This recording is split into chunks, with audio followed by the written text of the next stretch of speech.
서울의 밤은 수천 개의 별보다 더 밝은 불빛으로 반짝였다. 그 중에서도 가장 눈부신 빛을 뿜어내는 곳은 한강이 내려다 보이는 스카이라운지. VVIP들만을 위한 파티가 한창인 SJ타워의 펜트하우스였다. 대한민국의 경제를 움직이는 거물들이 모인 이 공간에서 공기는 값비싼 샴페인 향과 은밀한 욕망, 그리고 서리빨 같은 권력의 무게로 가득 차 있었다. 모두가 서로에게 아첨하고 보이지 않는 서열을 확인하며 유리 가면을 쓴 채 웃고 떠드는 그곳에 한 여자가 서 있었다. 파티의 화려함과는 어울리지 않는 차가운 침묵을 두른 채 그녀의 이름은 하인, 최근 월스트리트에서 혜성처럼 나타나 아시아 시장을 뒤흔들고 있는 사모펀드 오라클 인베스트먼트의 대표였다. 칠흑같이 검은 드레스는 그녀의 새하얀 피부와 극적인 대비를 이루었고, 군더더기 없는 디자인은 오히려 그녀의 존재감을 더욱 부각시켰다. 날카롭게 재단된 드레스의 선처럼 그녀의 모든 것은 정교하게 계산된 듯 보였다. 무심하게 든 샴페인 잔, 사람들의 탐색적인 시선을 피하지 않고 정면으로 응시하는 짙은 눈동자, 미동조차 없는 입꼬리. 그녀는 포식자가 사냥감들을 관망하듯 파티장 안에 모든 것을 눈에 담고 있었다. 그리고 마침내 그녀의 시선이 한 곳에 멎었다. 파티의 주인이자 SJ그룹의 절대 군주 최진환 회장. 희끗희끗한 머리를 깔끔하게 넘기고 값비싼 이탈리아제 수트를 입은 그는 여전히 정력적인 모습으로 주변 사람들의 찬사를 즐기고 있었다. 그의 얼굴에 떠오른 오만한 미소는 2년 전 법정에서 자신을 내려다보던 그 비정한 표정과 정확히 겹쳐졌다. 그의 옆에는 박지훈이 있었다. SJ그룹의 최연소 기획조정실장으로 승승장구하고 있는 남자. 한때 강서연 그녀의 세상이었던 남자. 이제는 최진환의 가장 충실한 개가 되어 그의 곁을 지키고 있었다. 잘생긴 얼굴은 더욱 세련되어졌고 그의 눈빛에서는 과거의 다정함 대신 야망과 냉철함만이 번뜩였다. 그는 서연의 모든 것을 앗아간 배신의 상징이었다. 혜인의 눈, 아니 강서연의 눈이 가늘어졌다.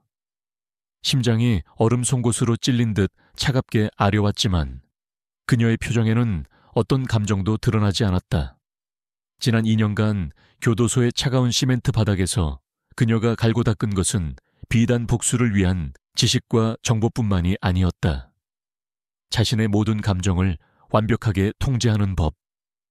그것이 그녀가 가장 먼저 배운 생존 기술이었다. 칼까 차가운 금속의 감촉이 손목을 파고들었다. 눈앞이 아찔해지며 세상이 무너져 내렸다. 강서연 씨, 특정 경제범죄, 가중처벌 등에 관한 법률 위반, 업무상 배임 및 횡령 혐의로 긴급 체포합니다. 당신은 변호사를 선임할 수 있으며 변명할 기회가 있고 형사의 목소리는 멀리서 들려오는 소음처럼 귓가를 맴돌았다. 서연의 시선은 오직 한 사람에게 고정되어 있었다. 사무실 문 앞에 서서 이 모든 상황을 무표정하게 지켜보고 있는 박지훈. 지훈 씨, 이게 어떻게 된 거예요? 말 좀 해봐요. 오해라고. 그녀의 애원 섞인 목소리는 공허하게 흩어졌다. 지훈은 그녀의 눈을 피했다. 그 짧은 외면 속에 모든 답이 있었다.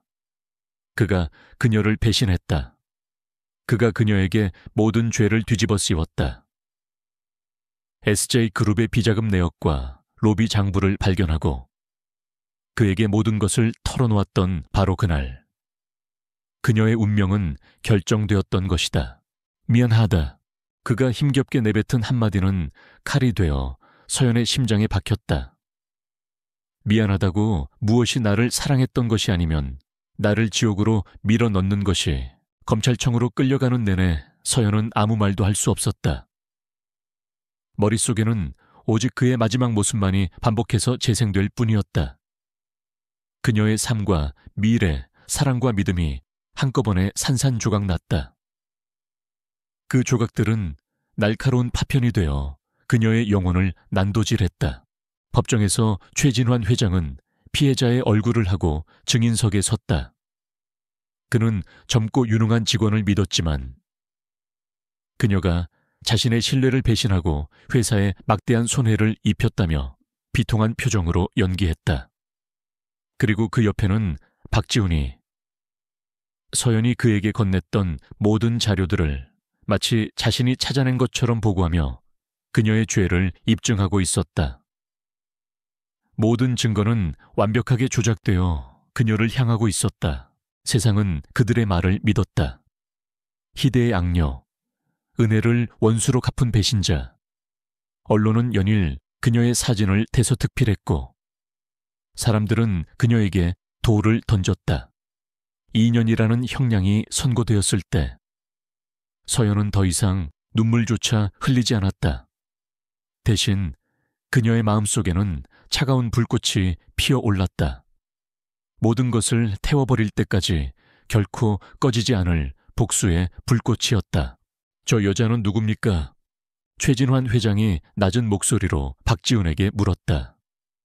그의 날카로운 눈이 파티장 구석에서 홀로 서 있는 혜인을 향해 있었다.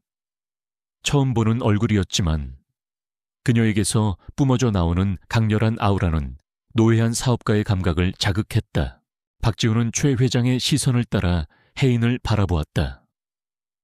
아까부터 이상하게 신경이 쓰이던 여자였다. 칠흑 같은 드레스, 얼음처럼 차가운 표정. 그런데 어딘가 모르게 익숙했다. 특히 사람을 꿰뚫어 보는 듯한 깊은 눈동자는 마치 오라클 인베스트먼트의 대표 혜인이라고 합니다. 얼마 전 뉴욕에서 아시아 시장으로 본사를 옮겼습니다. 운용 자금 규모가 천문학적인 수준이라고 알려져 있습니다.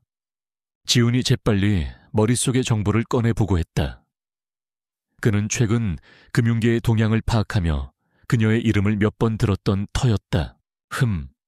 오라클이라. 최진환은 흥미롭다는 듯 턱을 쓰다듬었다. 젊은 여자가 대단한 수완을 가졌군. 기회가 되면 인사나 나눠봐야겠어. 그 순간 혜인이 그들을 향해 천천히 고개를 돌렸다. 수많은 사람들을 사이에 두고 있었지만 마치 1대1로 마주하고 있는 것처럼 시선이 정확하게 얽혔다. 혜인의 입가에 희미한 그러나 얼음 조각처럼 날카로운 미소가 스쳐 지나갔다. 그것은 조롱도 경고도 아니었다. 그저 모든 것을 알고 있다는 듯한 오만한 포식자의 미소였다. 박지훈은 저도 모르게 마른 침을 삼켰다. 심장이 불길하게 내려앉는 기분이었다. 저 눈빛. 그는 저 눈빛을 알고 있었다. 절망의 가장 깊은 곳에서 모든 것을 체념하고 대신 증오를 품었던 한 여자의 눈빛. 아니야, 그럴 리가 없어. 그녀는 지금 교도소에 있어. 착각일 뿐이야. 그는 애써 고개를 저으며 불안한 상념을 떨쳐냈다. 하지만 한번 피어오른 의심의 씨앗은 끈질기게 그의 마음을 파고들었다. 파티는 절정을 향해 치닫고 있었다. 사람들의 웃음소리와 음악소리가 커질수록 서연은 더욱 차분해졌다. 그녀는 잔에 담긴 샴페인을 한 모금 마셨다. 달콤해야 할 액체가 피처럼 비릿하게 느껴졌다. 2년, 그들에게는 짧은 시간이었을지 모른다. 한 여자의 인생을 망가뜨리고 그 대가로 더 높은 자리에 오르기에 충분한 시간. 하지만 그녀에게 2년은 하루하루가 지옥이었다. 독방의 어둠 속에서 그녀는 수천 번, 수만 번 그들의 얼굴을 떠올렸다. 그들의 목소리를 곱씹고 그들의 위선을 되새겼다. 그녀는 복수를 설계하고 계획을 다듬고 칼날을 벼렸다. 그녀를 도운 것은 아이러니하게도 교도소에서 만난 사람들이었다. 한때는 정계의 거물이었던 늙은 죄수는 그녀에게 권력의 속성을 가르쳤고 전설적인 사기꾼은 사람의 마음을 읽고 조종하는 법을, 몰락한 증권사 애널리스트는 작전 세력의 움직임을 꿰뚫는 법을 알려주었다. 그들은 모두 세상에 버림받고 복수를 꿈꾸는 자들이었다. 서연은 스펀지처럼 모든 것을 흡수했다. 그리고 그녀의 출소 후 익명의 조력자가 나타났다. 그는 서연에게 해인이라는 새로운 신분과 막대한 자금을 쥐어주었다. 그의 목적이 무엇인지는 중요하지 않았다.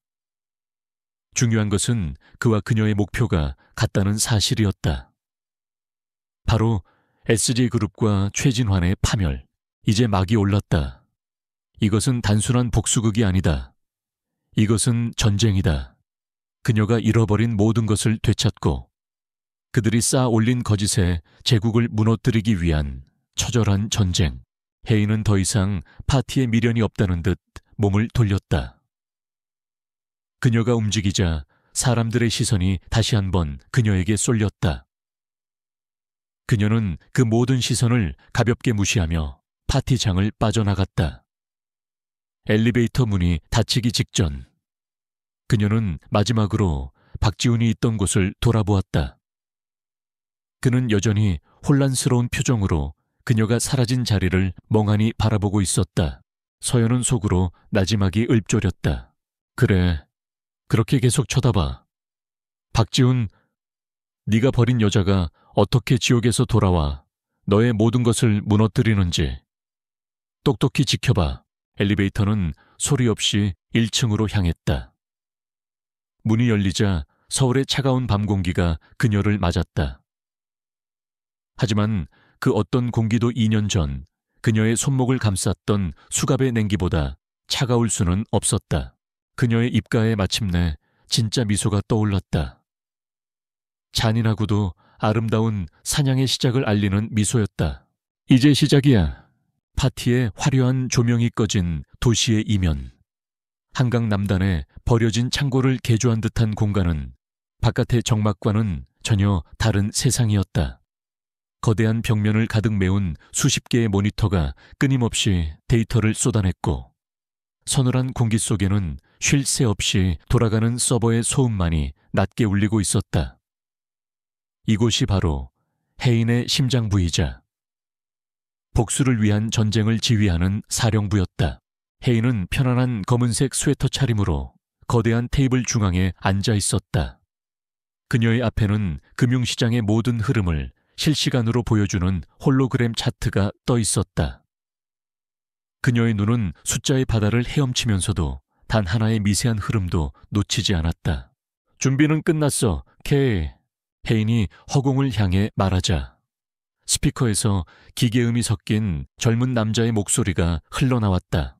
언제나 준비 완료. 타겟은 확정된 건가? 목소리의 주인. 케이는 해인의 유일한 동맹이자 최고의 무기였다. 나이도 얼굴도 본명도 알려지지 않은 천재 해커. 그는 디지털 세계의 유령이었다. 케이는 과거 한 사건으로 최진환 회장에게 모든 것을 잃고 복수를 갈망하던 중 해인의 익명 조력자를 통해 그녀와 연결되었다. 그들의 동맹은 공동의 목표 위에 세워진 견고한 성체였다. 타겟은 SJ 페인 케미컬. 해인의 말에 K의 목소리에 의아함이 묻어났다. SJ 파인, 케미컬 SJ 그룹의 수많은 계열사 중에 왜 하필 그런 작은 곳을 주력 사업도 아니고 시장의 관심도 거의 못 받는 회사인데 그게 바로 핵심이야. 해인이 홀로그램 차트를 손으로 밀어 SJ 파인 케미컬의 상세 정보를 띄웠다. 겉보기엔 평범한 화학 원료 회사지만 이 회사의 진짜 역할은 최진환의 비자금 창구이자 돈 세탁 통로야. 지난 5년간의 재무제표와 원자재 수입 내역을 교차 분석해봤어. 장부상으로만 존재하는 유령 회사들과의 거래 내역이 수두룩해. 우리가 노리는 건 주가 하락으로 인한 직접적인 타격이 아니야. 바로 혼란이지. 그녀의 손가락이 허공을 가르자 복잡한 자금 흐름도가 펼쳐졌다. SJ 파인 케미컬을 흔들면 최진환은 비자금의 흐름이 노출될까봐 두려워하게 될 거야. 어떻게든 사태를 막으려 허둥지둥 움직이겠지. 움직이면 발자국을 남기게 돼. 우리는 그 발자국을 따라가면 되는 거고. 과연 뱀의 꼬리를 밟아 머리를 노린다. 역시 당신다운 방식이야. K는 짧게 감탄했다. 계획은 3단계로 진행한다. 혜인의 목소리는 전투를 앞둔 장군처럼 냉정하고 단호했다. 1단계 작은 균열을 만든다. K, 네가 확보한 SJ 파인 케미컬의 환경법 위반 자료와 내부 고발 이메일을 각색해서 익명의 소스로 증권가 찌라시와 소규모 금융 커뮤니티에 흘려줘. 신뢰도를 높이기 위해 실제 데이터와 거짓 정보를 7대3 비율로 섞도록. 문제없어. 30분 내로 처리 가능. 2단계 공포를 심는다. 혜인이 말을 이었다. 루머가 퍼지기 시작하는 시점에 우리가 사전에 설립해둔 10개의 유령 회사를 통해 공매도를 시작한다. 소량으로. 여러 증권사를 통해 분산시켜서 절대 배후를 추적할 수 없게 만들어야 해. 시장이 미세하게 반응하기 시작할 때까지. 끈기 있게. 자금은 충분해. 추적 방지 시스템도 완벽하고. 그리고 마지막 3단계. 혜인의 눈이 섬광처럼 번뜩였다. 장이 마감되기 1시간 전. 개미 투자자들의 불안감이 최고조에 달했을 때. 오라클 인베스트먼트의 이름으로 대량의 물량을 한꺼번에 쏟아낸다. 시장에 충격을 주어서 패닉셀링을 유도하는 거야. 목표는 하한가. SJ그룹이 대응할 시간을 주지 않고 단숨에 무너뜨려야 해. 아름다운 계획이군. 체스판에 첫 수를 두는 기분이야. K의 목소리에 즐거움이 묻어났다. 그럼 시작하지. 시작해. 혜인의 명령이 떨어지자마자 사령부의 모든 모니터가 바쁘게 움직이기 시작했다. 수많은 코드와 그래프가 폭포수처럼 쏟아져 내렸다. 거대한 전쟁 기계가 마침내 첫 포성을 울리기 시작한 것이다. 다음날 오후 SJ그룹 본사 하십층의 기획조정실은 전쟁터나 다름없었다. SJ 펜 케미컬주가 하항하입니다. 매도 물량이 쏟아져서 서버가 감당이 안 됩니다. 도대체 어디서부터 시작된 겁니까? 원인이 뭐야? 고함과 전화벨 소리, 다급한 보고들이 뒤섞여 아수라장을 이루었다. 그리고 그 중심에는 차가운 분노에 휩싸인 박지훈이 서 있었다. 모든 것은 오전에 시작되었다. 증권계 출처 불명의 루머가 돌기 시작했다. SJ 파인 케미컬이 수년간 유독 물질을 무단으로 방류해왔으며 곧 환경부의 대대적인 조사가 시작될 것이라는 내용이었다. 처음에는 그저 그런 뜬소문으로 치부했다. 하지만 정교하게 조작된 내부 문서까지 함께 유포되자 시장은 민감하게 반응하기 시작했다. 주가는 조금씩 하락했다. 그때까지만 해도 막을 수 있을 거라 생각했다. 하지만 장 마감 1시간을 남기고 상황은 걷잡을 수 없이 터져버렸다. 오라클 인베스트먼트라는 이름의 기관 투자자가 보유하고 있던 주식 전량을 시장에 쏟아부은 것이다. 그것이 신호탄이었다. 불안에 떨던 개인 투자자들이 공포에 질려 너도나도 주식을 내던지기 시작했다. 패닉셀링이었다. 주가 그래프는 절벽에서 떨어지듯 수직으로 곤두박질 쳤고 결국 하한가를 기록하며 장을 마감했다. 하루아침에 수천억 원이 증발했다. 회장님, 들어오십니다. 비서의 외침과 함께 회의실 문이 거칠게 열리고 최진환 회장이 살기등등한 표정으로 들어섰다. 회의실에 모여있던 임원들은 모두 숨을 죽이고 고개를 숙였다. 이게 무슨 꼴들이야. 최진환의 고함이 회의실을 쩌렁쩌렁 울렸다. 그는 손에 들고 있던 보고서를 테이블 위로 집어 던졌다. 고작 계열사 하나 제대로 관리 못해서 이 난리를 만들어 하루 만에 시가총액 30%가 날아갔어. 내 돈이, 내 피 같은 돈이 공중으로 사라졌다고. 이 무능한 것들아. 그의 시선이 박지훈에게 향했다. 박 실장, 자네는 뭘 하고 있었나? 이런 사태가 벌어질 때까지 손 놓고 구경만 했어. 죄송합니다. 회장님. 박지훈이 허리를 숙였다. 루머의 근원지를 파악하고 대응팀을 꾸렸지만 상대의 공격이 워낙 치밀하고 빨라서 변명 최진환이 말을 잘랐다. 과정이 어떻든 결과가 이 모양인데 무슨 변명이 필요해. 오라클 인베스트먼트. 듣도 보도 못한 놈들이 어디서 감히 SJ의 뒤통수를 쳐. 최진환은 분노로 씩씩거리며 회의실을 서성이다가 문득 걸음을 멈추고 박지훈을 쏘아보았다. 박 실장, 이 일이 자네게 맡기지. 오라클 인베스트먼트. 그 대표라는 혜인이라는 여자까지. 그놈들이 누군지, 목적이 뭔지, 머리카락 한 올까지 샅샅이 파헤쳐. 돈이 얼마가 들든 상관없어. 대한민국에서 쓸 수 있는 모든 자원과 인맥을 동원해. 일주일 주지. 일주일 안에 내 앞에 그놈들의 정체를 대령해. 못하면 자네 자리도 보장 못할 줄 알아. 그것은 명령이자 협박이었다. 박지훈은 등줄기를 타고 흐르는 식은땀을 느끼며 다시 한번 깊이 고개를 숙였다. 명심하겠습니다. 회장님, 회의가 끝나고 지훈은 텅 빈 자신의 사무실로 돌아왔다.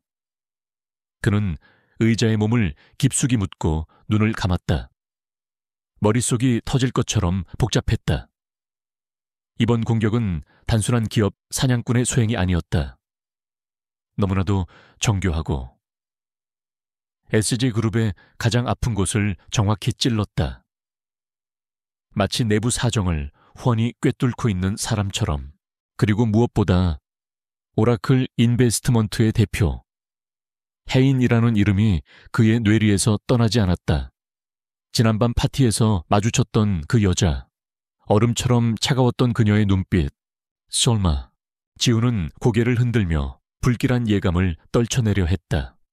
하지만 그 여자의 이미지는 강서연의 마지막 모습과 끈질기게 겹쳐졌다. 절망 속에서도 결코 꺾이지 않았던 모든 것을 불태워버릴 듯한 그 눈빛과 그는 비서에게 인터폰을 연결했다. 오라클 인베스트먼트와 혜인 대표에 대한 자료. 지금 당장 내 책상으로 가져와. 사소한 것 하나도 빠짐없이. 지시를 내린 지훈은 자리에서 일어나 창가로 다가갔다. 어둠이 내리기 시작한 서울의 풍경이 발 아래 펼쳐져 있었다. 그가 온갖 수단을 동원해 올라온 자리에서 내려다보는 세상. 하지만 지금 이 순간 그는 자신이 서 있는 이 자리가 안전한 성이 아니라 누군가 징신하게 설계한 함정 위일지도 모른다는 끔찍한 불안감에 휩싸였다. 같은 시각 혜인의 사령부에서는 K의 경쾌한 목소리가 울려 퍼지고 있었다. 미션 성공. SJ 파인 케미컬 주가 하한가 마감. 예상 손실액 이후 300억 원. 그리고 방금 들어온 속보 최진환이 박지훈에게 우리를 추적하라는 특별 지시를 내렸어. 완벽하게 당신의 시나리오대로군. 모니터 화면에는 박지훈이 자신의 사무실에서 고뇌에 찬 표정으로 서 있는 모습이 실시간으로 비치고 있었다. K가 그의 사무실에 설치해둔 초소형 감시 카메라가 보내온 영상이었다. 혜인은 말없이 화면 속의 남자를 응시했다. 한때는 죽을 만큼 사랑했고 이제는 죽일 만큼 증오하는 남자. 그가 자신이 쳐놓은 덫으로 제 발로 걸어 들어오고 있었다. 그래야지. 박지훈. 혜인의 입가에 차가운 미소가 걸렸다. 어서 와. 내가 준비한 지옥으로. 체스판의 첫 번째 말이 움직였다. 이제 상대가 어떤 대응을 할 차례인지. 그녀는 이미 모든 경우의 수를 읽고 있었다. 박지훈의 사무실은 밤늦도록 불이 꺼지지 않았다. 책상 위에는 오라클 인베스트먼트와 혜인에 대한 자료가 산더미처럼 쌓여 있었지만 그가 지난 며칠간 알아낸 것은 거의 없었다. 오라클 인베스트먼트는 버진 아일랜드에 서류상으로만 존재하는 페이퍼 컴퍼니들의 복잡한 네트워크 뒤에 숨어 있었다.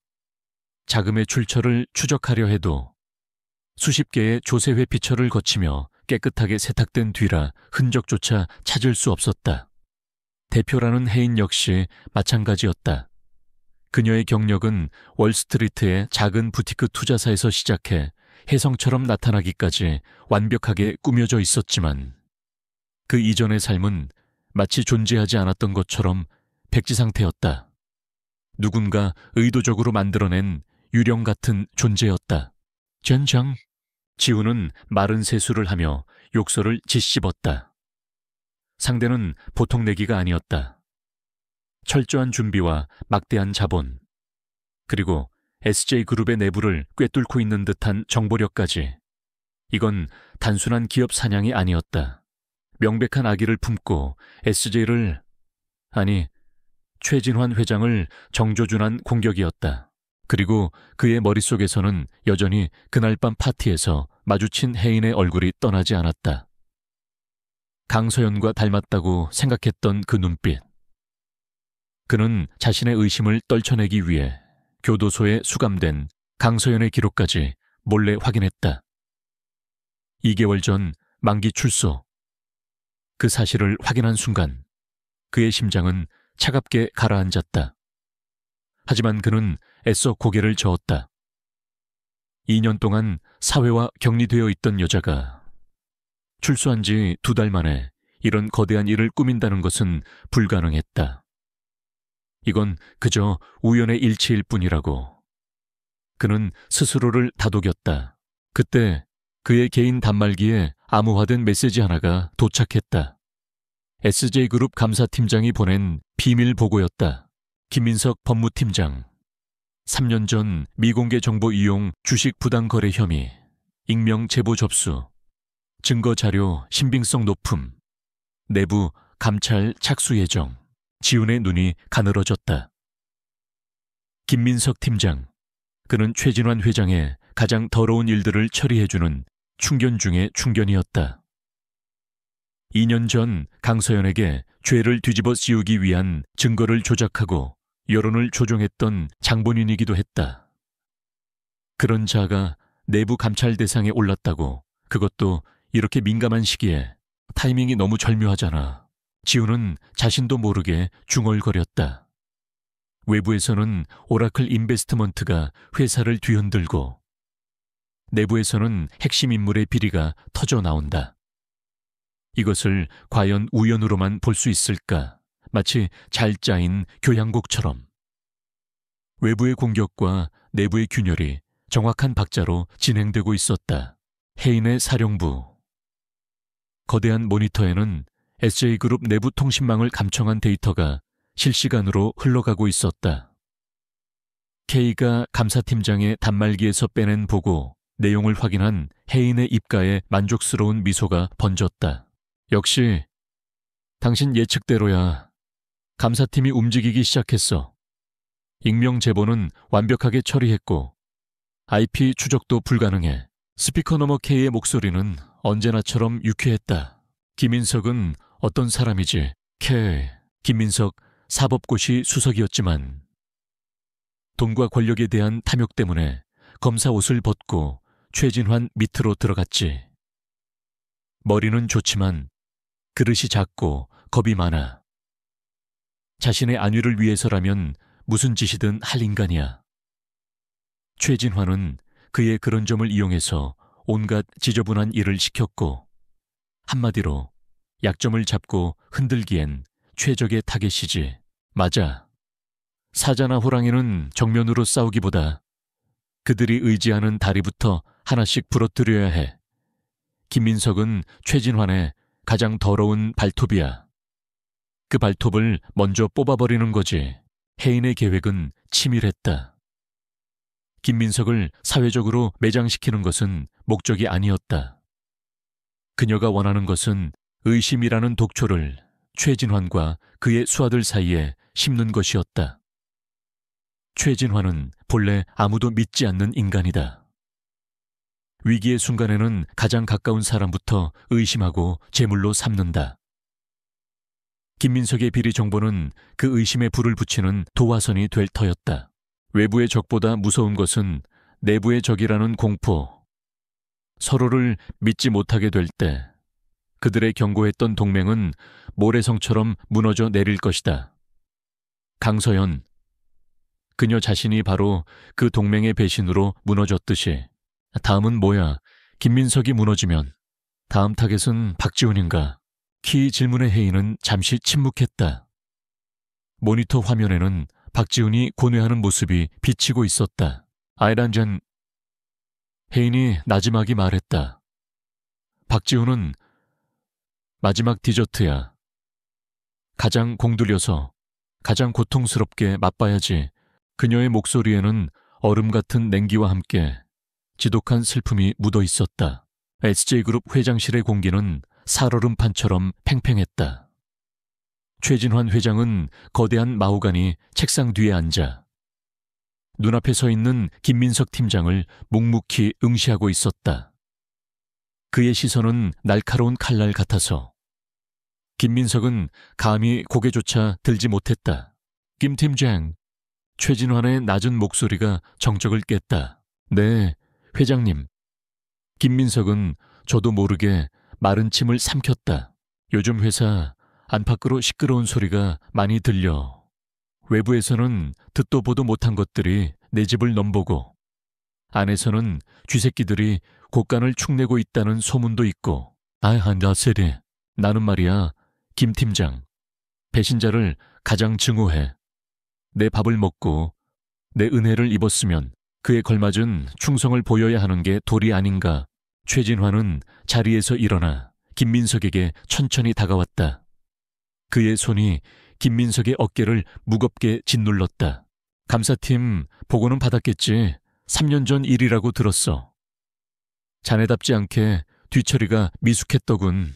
김민석의 등줄기에서 식은땀이 폭포수처럼 흘러내렸다. 그는 필사적으로 변명했다. 회장님, 그건 모함입니다. 누군가 저를 음해하려는 것입니다. 저는 회장님께 최진환이 그의 말을 막았다. 자네가 진짜로 해먹었는지 아닌지는 지금 중요하지 않아. 중요한 건 왜 하필 지금이냐는 거지. 안 그래? 최 회장의 눈이 뱀처럼 번뜩였다. 혹시 저쪽하고 내통이라도 한 거 아닌가? 오라클인가 뭔가 하는 놈들한테 이쪽 정보를 팔아넘기고 그 대가로 꼬리 자를 기회라도 받은 건가? 절대 아닙니다, 회장님. 제 목숨을 걸고 맹세합니다. 김민석은 거의 무릎을 꿇을 기세로 절규했다. 최진환은 그의 비굴한 모습을 잠시 지켜보다가 어깨를 누르던 손을 떼고 다시 자리로 돌아갔다. 좋아. 자네 말을 믿지. 그의 목소리는 싸늘했다.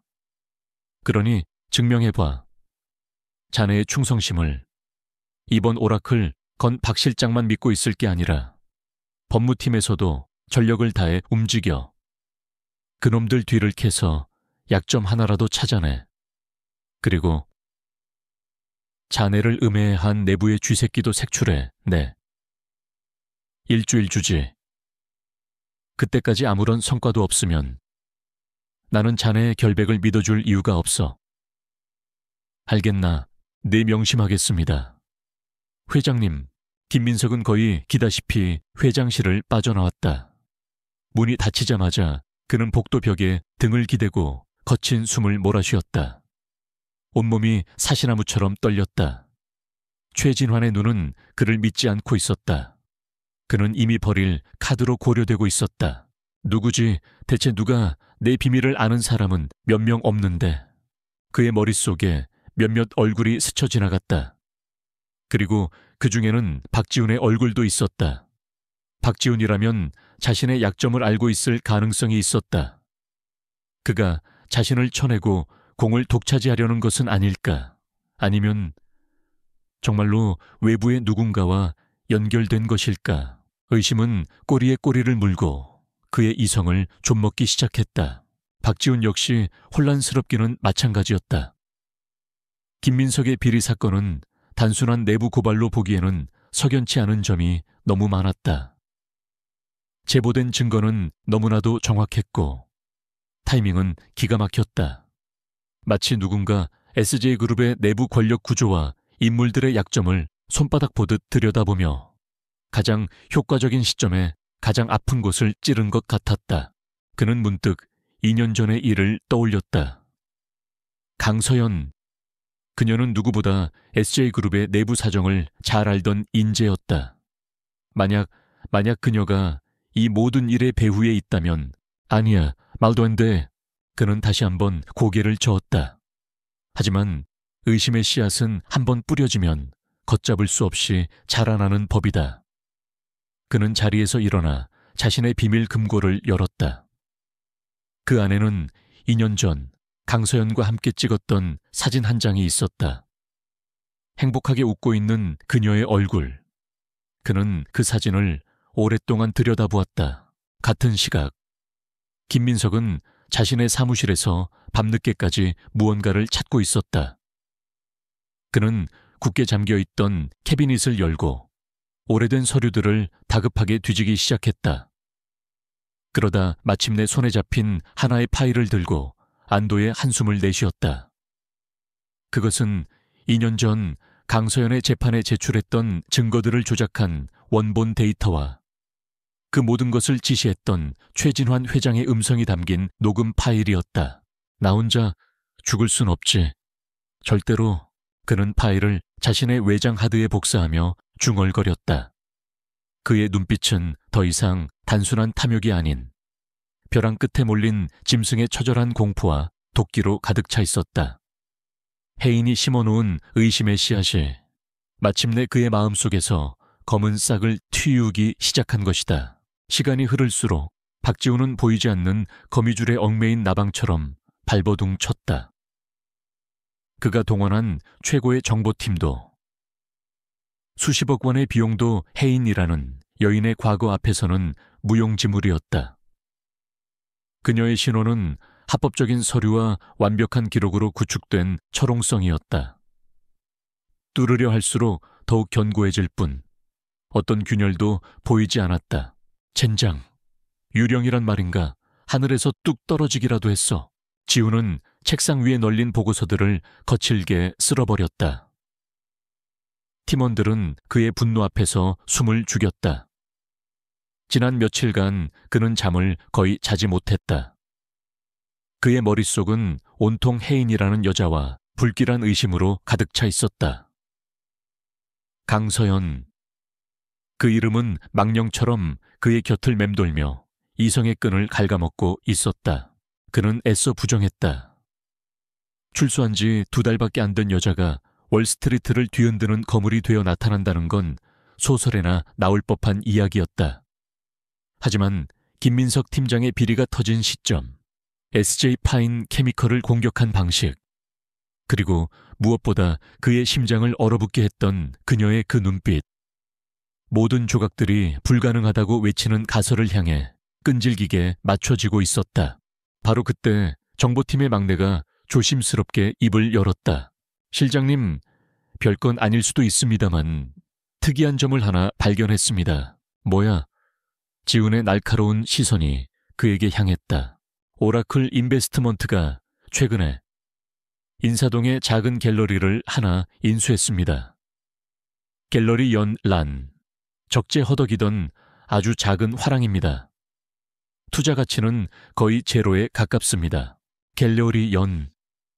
그 이름을 듣는 순간 박지훈의 심장이 쿵 하고 내려앉았다. 잊을 수 없는 이름이었다. 그와 강서연이 처음으로 데이트했던 곳. 비 오는 날, 작은 처마 밑에서 함께 비를 피하며 서툴게 첫 입맞춤을 나눴던 추억의 장소였다. 그 갤러리 자료 전부 가져와. 그의 목소리는 미세하게 떨리고 있었다. 팀원들이 나가고 사무실에 홀로 남은 지훈은 떨리는 손으로 단말기를 열었다. 강서연과 사귀던 시절의 사진들이 담긴 비밀 폴더. 그는 차마 열어보지 못하고 화면만 노려보았다. 기억의 둑이 무너지기 시작했다. 7년 전 풋풋한 신입사원이던 시절. 지훈 씨, 이 그림 좀 봐요. 제목이 연란이래요. 그러할 연. 세상 모든 것은 결국 있어야 할 모습 그대로 돌아간다는 뜻이래요. 멋지지 않아요? 그림 앞에서 눈을 반짝이며 말하던 서연의 모습이 선명하게 떠올랐다. 그녀는 언제나 그랬다. 사물의 본질을 꿰뚫어 보는 통찰력, 평범한 것에서 특별한 의미를 찾아내는 감수성. 그는 그녀의 그런 점을 사랑했다. 그녀의 지성과 순수함을 동시에 사랑했다. 하지만 동시에 질투했다. 언제나 자신보다 한 수 앞을 내다보는 그녀의 비범함에 경외감을 느끼면서도 남자로서의 자존심에 상처를 입었다. 그녀의 빛이 너무나 눈부셔서 때로는 그 빛이 자신의 그림자를 더욱 짙게 만드는 것 같아 두려웠다. 지우는 미친 듯이 혜인에 대한 모든 것을 파고들기 시작했다. 그는 그녀가 최근에 한 경제 잡지와의 인터뷰 기사를 찾아냈다. 짤막한 영상 클립도 포함되어 있었다. 그는 숨을 죽이고 영상을 재생했다. 차가운 무채색의 사무실을 배경으로 혜인은 흔들림 없는 목소리로 시장을 분석하고 있었다. 그녀의 논리는 칼날처럼 날카로웠고 모든 답변은 군더더기 없이 완벽했다. 그런데 기자가 마지막으로 그녀의 투자 철학에 대해 물었을 때 그녀는 잠시 생각에 잠기는 듯 하더니 나지막이 말했다. 체스판에서 가장 강력한 기물은 퀸이지만 게임을 끝내는 것은 결국 킹의 움직임입니다. 저는 화려한 공격보다는 상대방의 퇴로를 하나씩 차단해서 스스로 무너지게 만드는 방식을 선호합니다. 박지훈의 온몸의 피가 차갑게 식었다. 저 비유는 서연아, 또 내가 졌네. 대학 시절 동아리 방에서 낡은 체스판을 사이에 두고 지훈이 허탈하게 웃었다. 서연은 장난스럽게 웃으며 마지막 남은 그의 킹을 자신의 나이트로 가볍게 쓰러뜨렸다. 지훈 씨는 너무 공격적이야. 자꾸 퀸으로만 한 방을 노리잖아. 그럼 어떻게 해야 하는데 체스 천재님 한 수 가르쳐 주시죠. 서연은 턱을 괜 채 체스판을 내려다보며 말했다. 체스판에서 가장 강력한 기물은 퀸이지만 게임을 끝내는 것은 결국 킹의 움직임이야. 화려하게 공격해서 이기는 것보다 상대방의 퇴로를 하나씩 차단해서 스스로 무너지게 만드는 게 진짜 실력이지. 항복 선언을 받아내는 것보다 더 완벽한 승리는 없으니까. 그녀의 목소리가 귓게 생생하게 울리는 듯했다. 지우는 떨리는 손으로 영상을 정지시켰다. 화면 속 혜인의 얼굴이 과거 체스판 앞에서 미소 짓던 서연의 얼굴과 겹쳐졌다. 우연일 리 없었다. 그녀는 알고 있었다. 이 인터뷰를 자신이 보게 될 것이라는 것을. 그녀는 의도적으로 아주 잔인하게 자신의 존재를 각인시키고 있었다. 이것은 그저 복수가 아니었다. 이것은 그를 위한, 그만을 위한 지독한 심리게임이었다. 그는 더 이상 앉아있을 수 없었다. 확인해야만 했다. 자신의 눈으로 직접 그녀를 보고 그녀의 목소리를 듣고 이 끔찍한 의심에 종지부를 찍어야만 했다.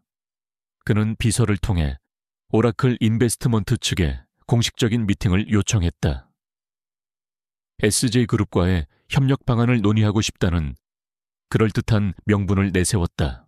답은 의외로 빨리 그리고 간단하게 돌아왔다. 좋습니다. 내일 오후 2시 저희 사무실에서 뵙겠습니다. 미팅이 잡히자 지우는 안도감보다 더 큰 공포에 휩싸였다. 그는 그날 밤 한숨도 자지 못했다. 2년 전 그가 서연을 배신했던 그날의 기억이 끊임없이 그를 괴롭혔다. 지훈 씨, 이것 봐. 내가 뭘 찾았는지. 늦은 밤 사무실에서 서연이 흥분된 목소리로 그에게 USB 하나를 내밀었다. 그녀의 얼굴은 정의감과 약간의 두려움으로 상기되어 있었다. 이거 최진환 회장의 비자금 장부야. 수십 개의 유령 회사를 통해서 돈 세탁을 하고 정관계에 로비를 한 내역까지 전부 들어있어. 이걸 세상에 알려야 해. 지우는 USB를 받아들고 모니터에 뜬 내용을 확인했다. 그의 손이 차갑게 식어갔다. 이것은 단순한 비리가 아니었다.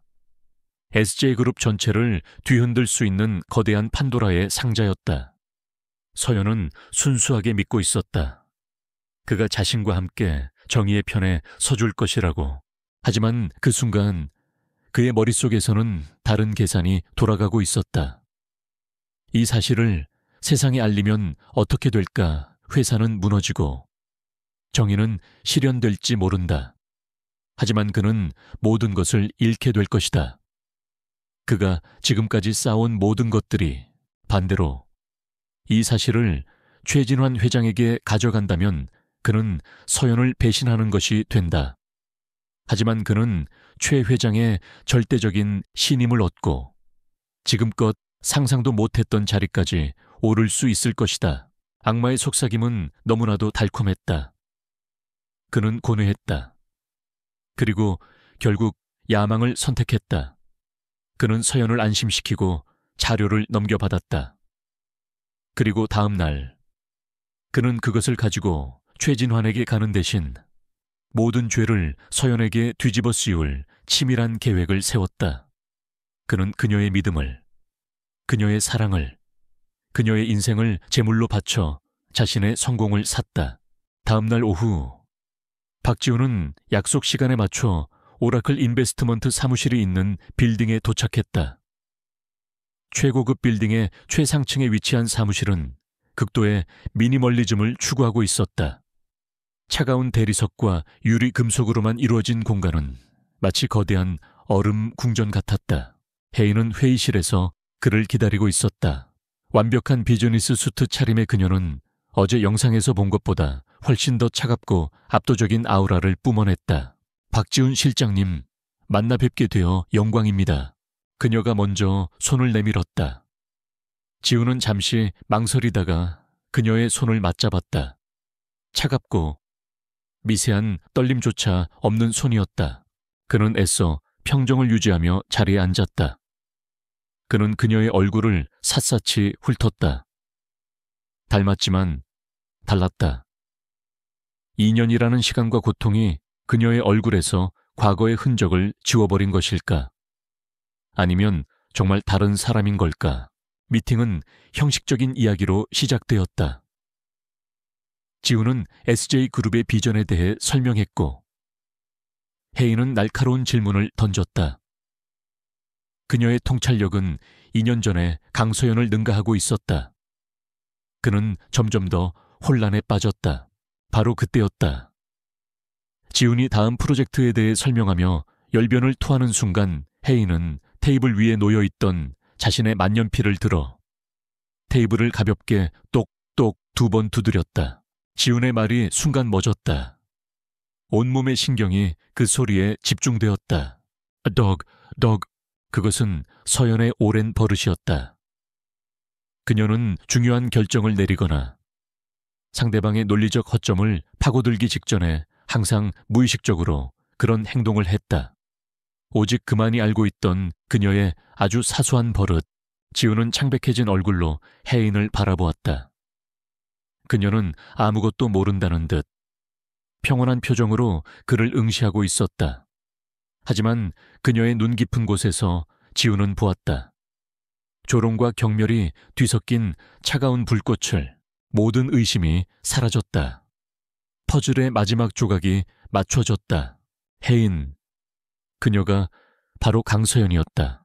지옥에서 복수심 하나만을 품고 돌아온 그의 연인이었다. 미팅이 어떻게 끝났는지 기억나지 않았다. 지우는 비틀거리며 빌딩을 빠져나왔다.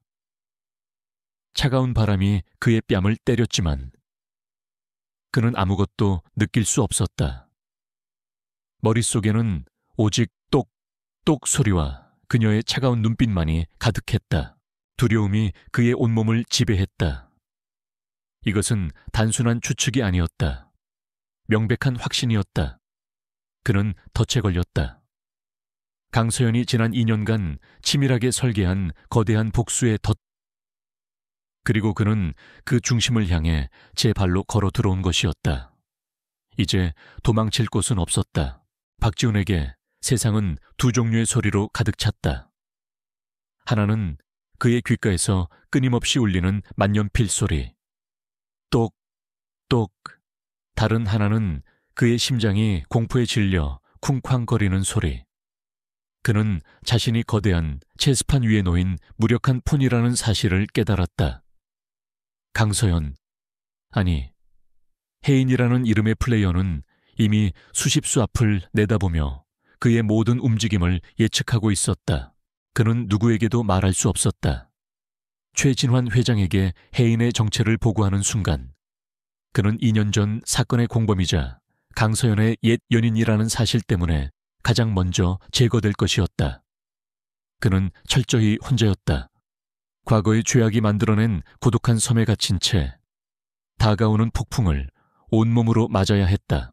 그 폭풍은 예상보다 훨씬 더 거대하고 빠르게 다가왔다. 며칠 후 대한민국 경제계가 발칵 뒤집히는 사건이 터졌다. SJ그룹이 차세대 성장 동력으로 삼고 야심차게 추진하던 바이오 기업 바이오젠테크의 인수합병 계획에 오라클 인베스트먼트가 공개적으로 제동을 걸고 나선 것이다. 오라클은 SJ가 제시한 인수가보다 20%나 높은 가격을 제시하며 바이오젠테크에 대한 적대적 M&A를 선언했다. 이것은 더 이상 암살이나 기습이 아니었다. 서울 한복판에서 SJ라는 거대 제국을 상대로 날린 명백한 선전포고였다. 이게 무슨 미친 짓이야. 최진환 회장의 분노는 SJ그룹 전체를 얼어붙게 만들었다. 그는 임원 회의실에서 신문 한 면을 장식한 혜인의 사진을 갈기갈기 찢어 허공에 뿌렸다. 감히 내 밥상에 숟가락을 얹어 저 계집애가 죽고 싶어서 환장을 했구나. 박지훈은 굳은 얼굴로 회의 테이블 끝에 앉아 있었다. 그는 이번 사태의 본질을 꿰뚫어 보고 있었다. 서연은 바이오젠테크를 정말로 인수할 생각이 없을지도 모른다. 그녀의 진짜 목적은 SJ그룹을 무리한 출혈 경쟁으로 끌어들여 자금난에 빠뜨리고 그 과정에서 최진환이 숨겨둔 비자금을 수면 위로 끌어내는 것이었다. 회장님, 너무 감정적으로 대응해서는 안 됩니다. 상대는 철저히 준비하고 나왔습니다.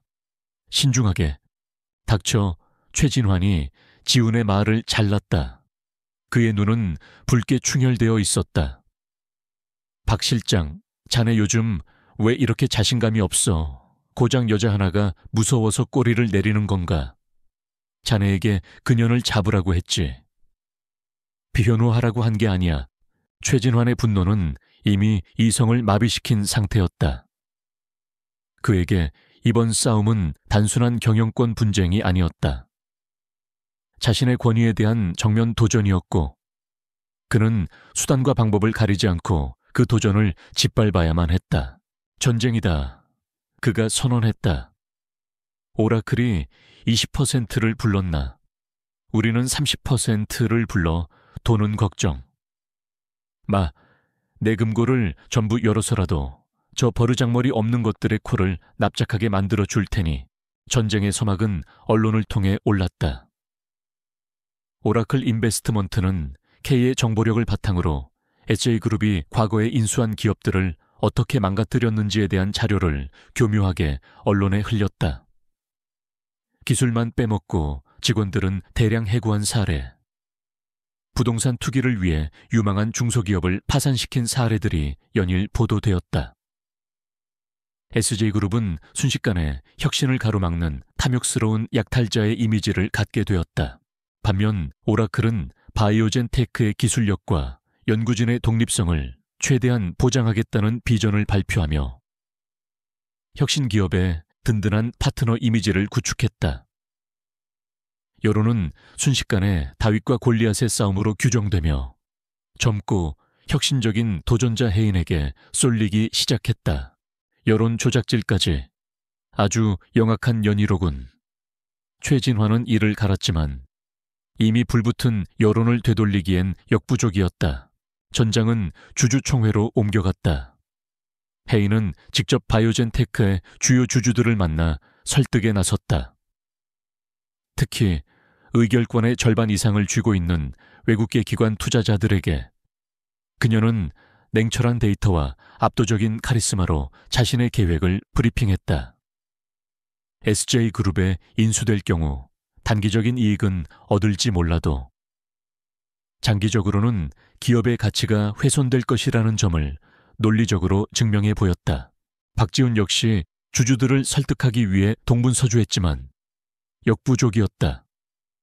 그가 내세우는 SJ의 비전은 이미 약탈자라는 프레임에 갇혀 설득력을 잃고 있었다.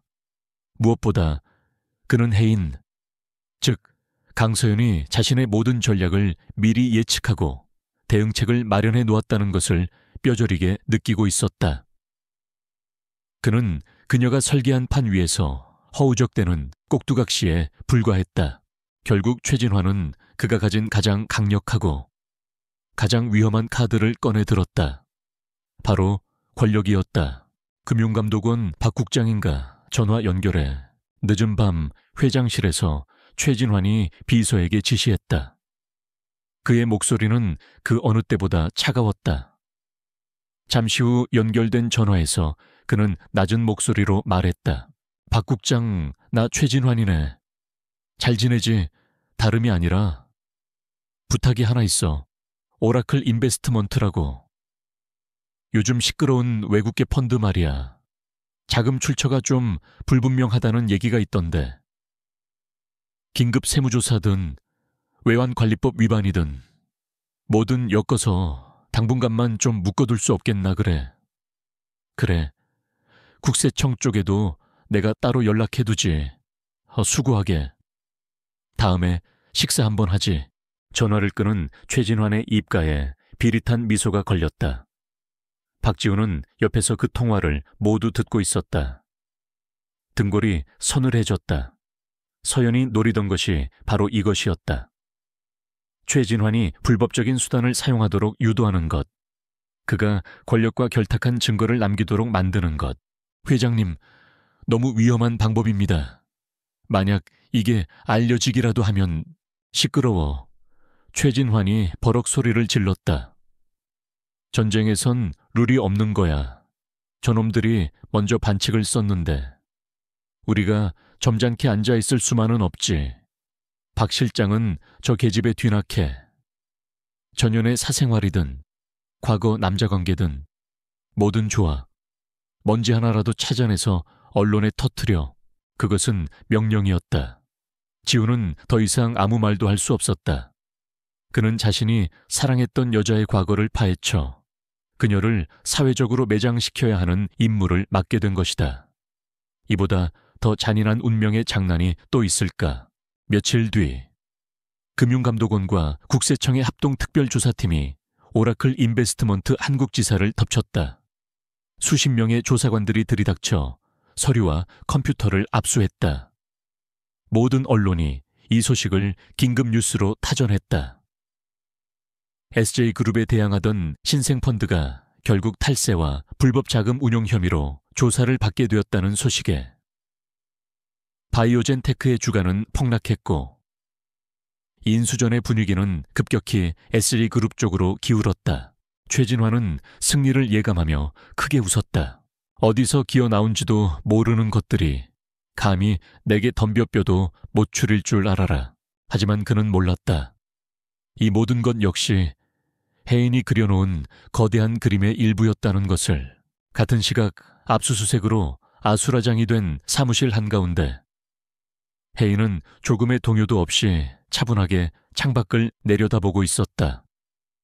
키와의 비상 라인을 통해 그녀의 목소리가 흘러나왔다. 예상대로야. 맹수는 궁지에 몰리면 앞뒤 가리지 않고 발톱부터 휘두르는 법이지. 하지만 괜찮겠어. 이대로라면 인수전은 고사하고 당신이 위험해질 수 있어.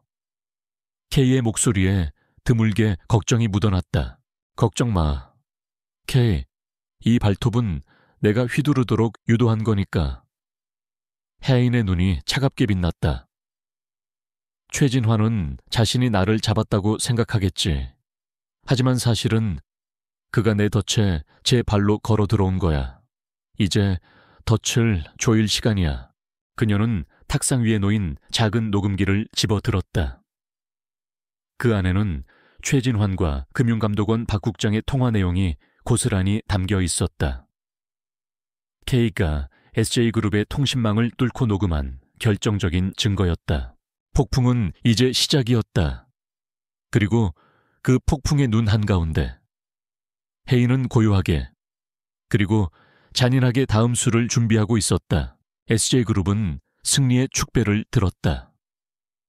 금융감독원과 국세청의 압수수색 한 방에 기세등등하던 오라클 인베스트먼트는 날개가 꺾인 새처럼 추락했다. 혜인이라는 여자에 대한 온갖 부정적인 루머가 쏟아져 나왔고 바이오젠 테크의 주주들은 등을 돌렸다. 인수합병은 이제 시간 문제인 것처럼 보였다. 최진환 회장은 자신의 집무실에서 값비싼 시가를 피우며 흡족하게 웃었다. 개오바, 내가 뭘 했나? 내 손바닥 안에서 놀아나는 것들이라고 했지. 그는 박지훈의 어깨를 툭 치며 말했다. 박 실장, 수고 많았어. 이번 일이 마무리되면 자네에게 큰 상을 내릴 걸세. 감사합니다. 회장님, 박지훈은 기계적으로 대답했지만 그의 입안은 사막처럼 바싹 말라 있었다. 승리의 기쁨 따위는 조금도 느껴지지 않았다. 오히려 심장을 옥죄는 불안감만 더욱 커져갈 뿐이었다. 그는 알고 있었다. 이것은 승리가 아니라 더 깊은 함정으로 들어가는 입구라는 것을. 강서연, 그녀가 이렇게 쉽게 무너질 리 없었다. 그녀는 분명 이 상황까지도 계산해 놓고 다음 수를 준비하고 있을 터였다. 최진환은 지훈의 굳은 표정을 읽지 못한 채 명령을 이었다. 조사팀은 계속 굴려 저 혜인이라는 년의 뒷조사를 멈추지 마. 탈세 혐의만으로는 부족해. 아주 사회에서 매장시켜 버릴 만한 더럽고 추잡한 스캔들을 찾아내. 남자관계든 약점이든 뭐든 좋아. 밟을 때는 다시는 기어오르지 못하게 아주 지식여 버려야 해. 지훈의 심장이 얼어붙었다. 자신이 사랑했던 여자의 과거를 파헤쳐 그녀를 나락으로 떨어뜨리는 임무. 그는 더 이상 이 지독한 연극을 계속할 수 없었다. 확인해야만 했다. 이 모든 것을 끝내기 위해서라도 그는 그녀를 직접 만나야만 했다. 그날 밤 지훈은 대포폰을 이용해 암호화된 메시지 하나를 보냈다. K를 통해 그녀에게 닿을 것이라고 생각되는 단 하나의 비공식 라인이었다. 나다. 누군지 알겠지. 만나야겠다. 답장은 오지 않을 수도 있다고 생각했다. 하지만 10분도 차에 지나지 않아 짧은 메시지가 돌아왔다. 오늘 밤 10시 갤러리 연란. 밤 10시의 인사동은 낮의 소란이 거짓말처럼 사라지고 깊은 정적에 잠겨 있었다. 박지훈은 약속 장소인 갤러리 연 앞에 섰다. 불 꺼진 갤러리 안은 어둠에 잠겨 있었지만 문은 잠겨 있지 않았다. 그는 심호흡을 한번 하고 삐걱거리는 낡은 문을 밀고 안으로 들어섰다. 갤러리 내부는 비상등의 희미한 불빛만이 공간을 비추고 있었다. 벽에 걸린 추상적인 그림들이 기괴한 그림자를 만들며 그를 노려보는 듯했다. 그리고 갤러리 중앙, 그와 서연이 처음 만났던 그 그림 앞에 그녀가 서 있었다. 달빛을 등진 채 서 있는 그녀의 모습은 현실의 인간이 아닌 복수를 위해 현신한 여신처럼 비현실적이었다.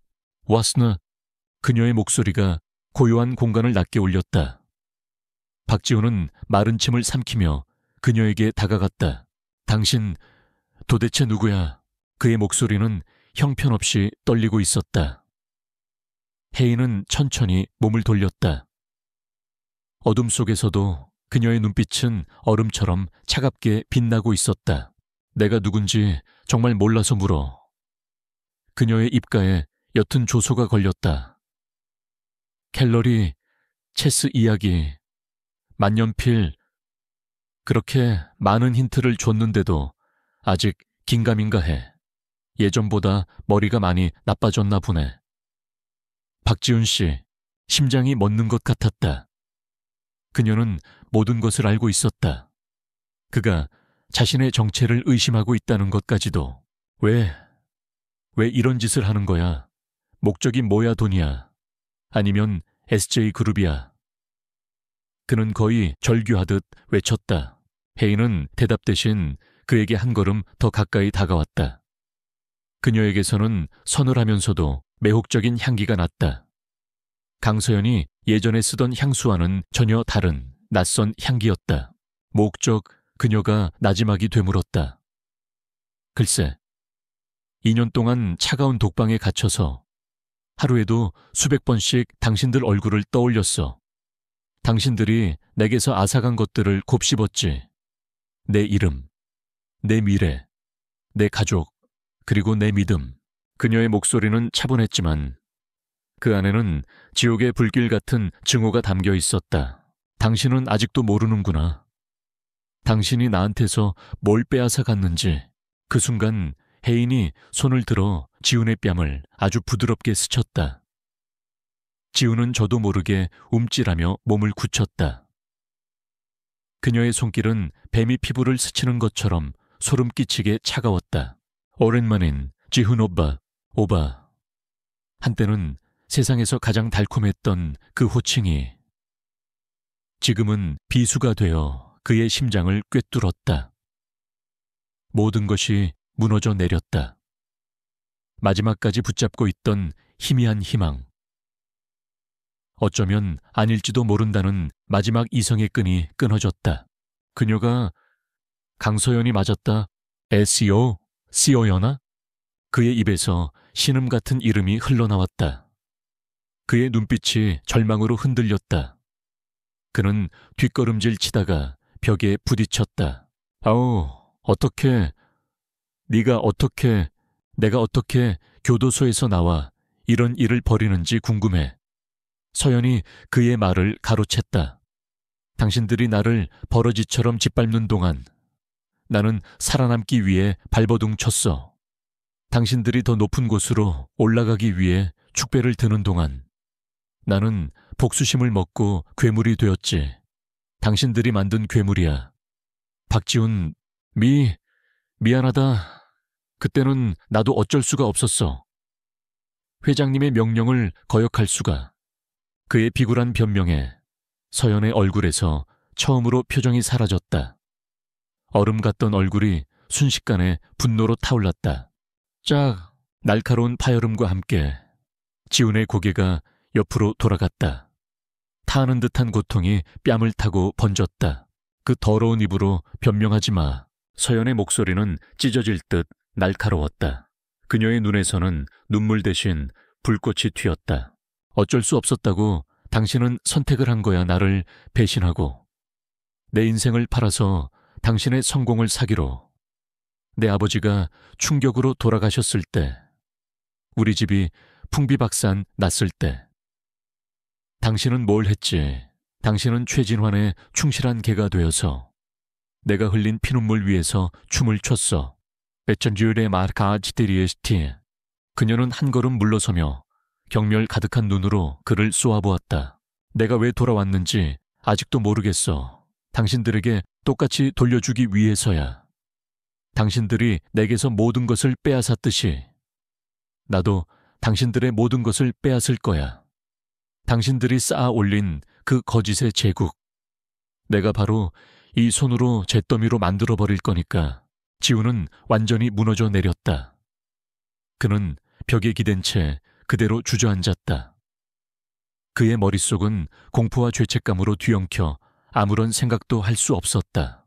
금감원 조사, 국세청 압수수색, 서연이 비웃었다. 그거 내가 일부러 맞아준 거야. 당신의 그 잘난 회장님이 오만함에 빠져 스스로 불법적인 수를 쓰도록. 이제 그는 내 소나귀에 들어왔어.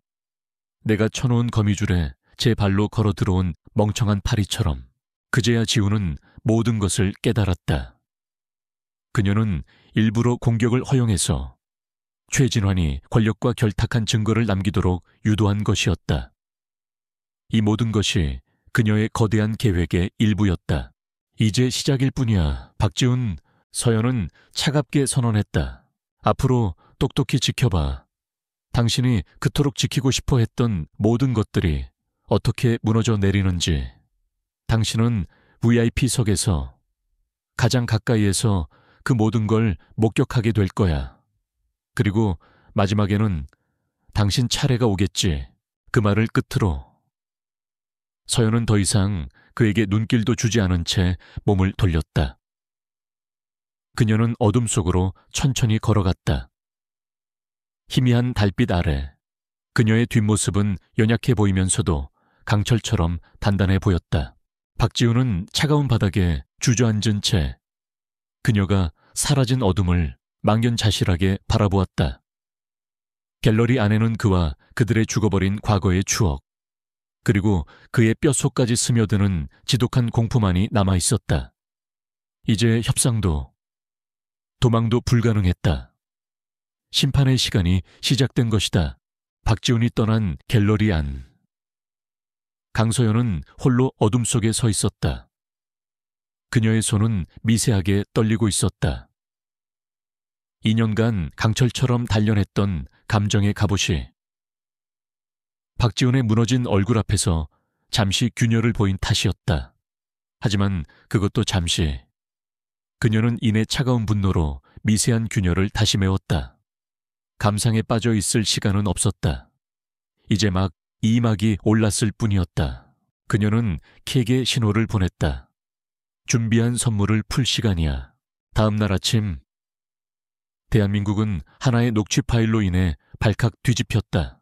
한 탐사보도, 전문 인터넷 언론사를 통해 최진환 회장과 금융감독원 박 국장의 통화 내용이 담긴 녹취 파일이 공개된 것이다. 목소리는 변조되었지만 국립과학수사연구원의 분석 결과 원본과 동일하다는 감정서까지 첨부되어 있었다. 내용은 충격적이었다. SJ그룹의 회장이 직접 금융당국 수장에게 부당한 압력을 행사하여 경쟁사를 찍어 누르려 한 정황이 고스란히 담겨 있었다. 파장은 상상을 초월했다. 이것은 단순한 기업 비리를 넘어 권력과 재벌의 추악한 유착관계를 보여주는 민낯이었다. 여론은 들끓었고 야당은 즉각 특별검사 도입을 주장하고 나섰다. 궁지에 몰린 정부는 서둘러 박 국장을 직위 해제하고 검찰에 SJ그룹에 대한 대대적인 수사를 지시했다. SJ그룹의 주가는 개장과 동시에 폭락했다. 바이오젠 테크 인수는 물 건너갔고 국내외 투자자들은 앞다투어 자금을 회수하기 시작했다. 수십 년간 쌓아 올린 철옹성 같던 제국이 단 하나의 녹취 파일 앞에 속절없이 흔들리고 있었다. 최진환 회장은 이성을 잃었다. 그는 자신의 집무실에 있는 모든 것을 부수며 포효했다. 누구야? 대체 어떤 놈이 내 뒤통수를 친 거야? 그의 광기 어린 눈이 회의실에 모인 임원들을 훑었다. 모두가 공포에 질려 고개를 숙였다. 그의 의심 많은 시선은 마침내 한 사람에게 꽂혔다. 겁에 질려 사시나무처럼 떨고 있는 김민석 법무팀장. 김민석, 최진환의 목소리는 지옥에서 울려 퍼지는 것처럼 섬뜩했다. 네, 회장님, 자네 짓인가 아니면 자네가 꼬리를 밟힌 건가? 아닙니다, 회장님. 저는 정말 아무것도... 시끄러워 최진환이 유리 재떨이를 벽에 던져 박살냈다. 네가 했든 네가 당했든 이제 그건 중요하지 않아. 중요한 건 누군가는 이 모든 것을 책임져야 한다는 거지. 안 그런가? 김민석의 얼굴이 새하얗게 질렸다. 그는 최진환의 눈빛에서 자신의 운명을 읽었다. 그는 희생양이 될 터였다. 2년 전 강서연이 그랬던 것처럼 박지훈은 이 모든 상황을 무력하게 지켜보고 있었다. 역사가 반복되고 있었다. 아니, 이것은 그가 저지른 죄악에 대한 잔인한 재방송이었다. 최진화는 그에게 직접 지시했다. 김민석이 독단적으로 이번 일을 꾸몄다는 증거를 만들어내라고. 그가 SG그룹의 주가를 조작하고 정치권에 로비를 시도했으며 이 모든 것이 발각될 위기에 처하자 녹취 파일을 언론에 흘려 시선을 돌리려 했다는 완벽한 시나리오를 짜라고 명령했다. 박 실장, 자네는 2년 전에도 이런 일을 잘 처리했잖나. 민내, 최진환의 그 말은 지훈에게 칭찬이 아닌 저주처럼 들렸다. 그는 거부할 수 없었다. 그는 이미 공범이었고 최진환이라는 괴물에게 목줄이 매인 개에 불과했다. 그날 오후 김민석은 최진환에게 불려갔다. 회장실에서 나온 그의 얼굴은 넋이 나간 사람처럼 허망했다.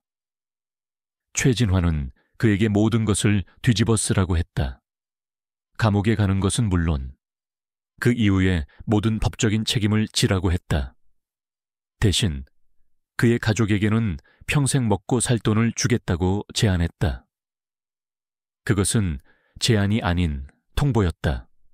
거부한다면 그와 그의 가족이 어떻게 될지는 불보듯 뻔했다.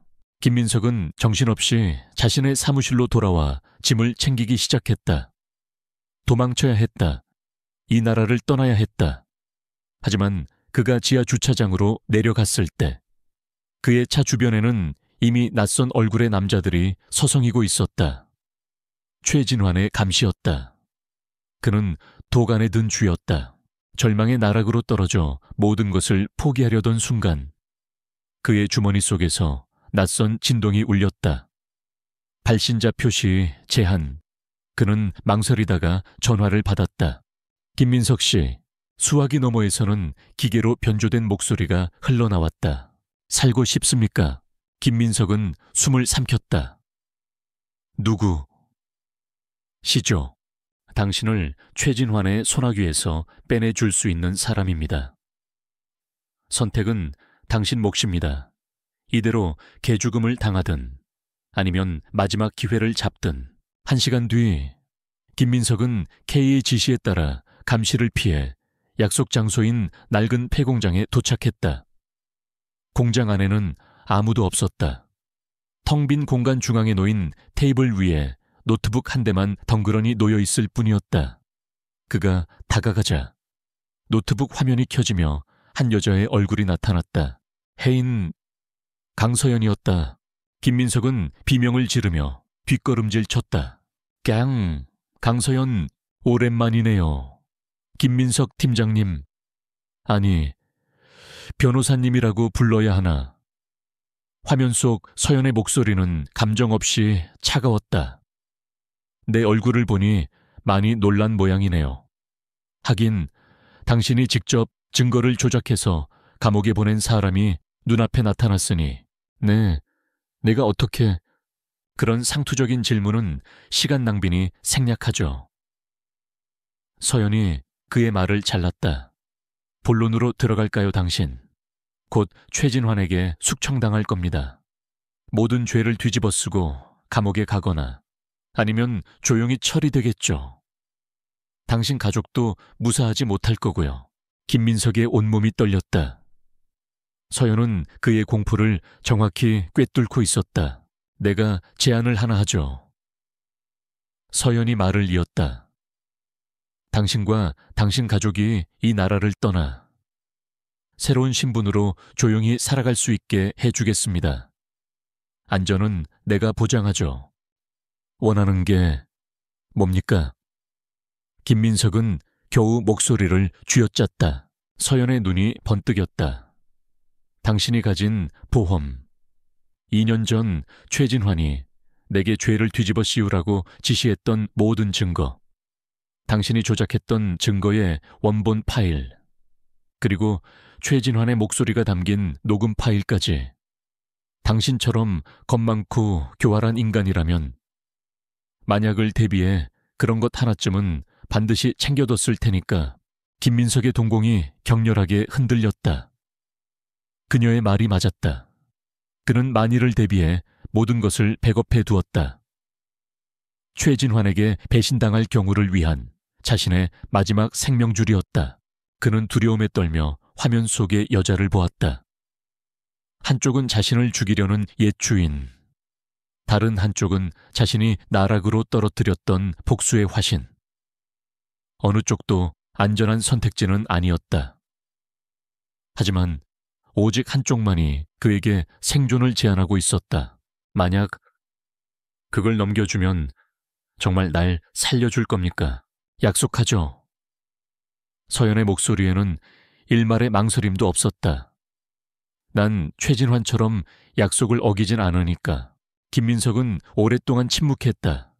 그리고 마침내 그는 고개를 끄덕였다. 절망 속에서 내린 마지막 선택이었다. 다음 날 새벽, 김민석은 K의 도움으로 최진환의 감시망을 뚫고 밀항선에 올랐다. 배에 오르기 직전 그는 K 요원에게 암호화된 외장 하드 하나를 건넸다. 그가 떠나고 요원은 안전 가옥에 있는 서연에게 화상 통화를 연결했다. 화면 너머 김민석이 마지막으로 물었다.